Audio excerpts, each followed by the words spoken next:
In the first 60 years, the East India Company did not take any interest in the education of the people. It was a commercial company whose aim was to make only profits.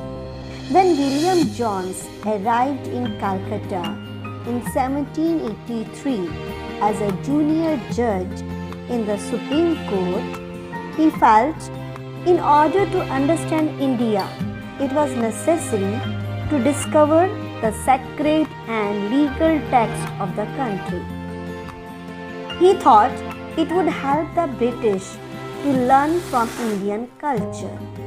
He, with his colleague Henry Thomas Colebrook, who was a scholar of Sanskrit and ancient sacred writings, set the Asiatic Society of Bengal on 15th January 1784.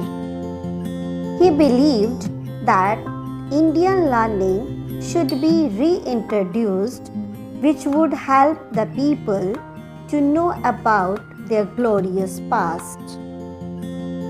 The Governor General at this time was Warren Hastings. He was a supporter of the Orientalist view.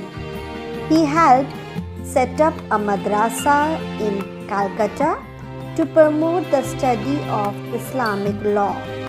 In 1792, Jonathan Duncan set up the Banaras Sanskrit College at Banaras, now Varanasi, to encourage the study of ancient Sanskrit texts. The medium of instruction was a matter of concern, but Jones wanted learning in Sanskrit and Persian languages. Thus, the European scholars who studied law, philosophy, and literature of Indian came to be known as Orientalists.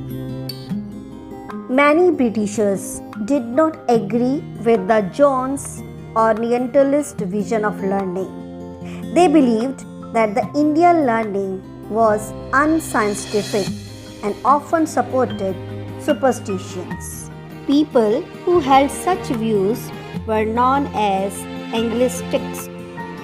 James Mill, who considered Western learning system as more practical and useful. So the Anglicists felt that the Indians should be given Western learning. His views were supported by Lord Thomas Macaulay. He believed that Oriental learning was completely inferior to European learning. So Western learning through the medium of English was the best option in India. In the year 1813, the East India Company was to accept the responsibility for the education of the Indians on moral grounds. It provided for a sum of rupees 1 lakh to be spent every year on spreading education. It led to a controversy between two groups, namely Orientalists and Anglicists. The Orientalists wanted the promotion of Indian education through the medium of Sanskrit, Arabic, and Persian, whereas the Anglicists were in the favor of developing Western education in India through the medium of English.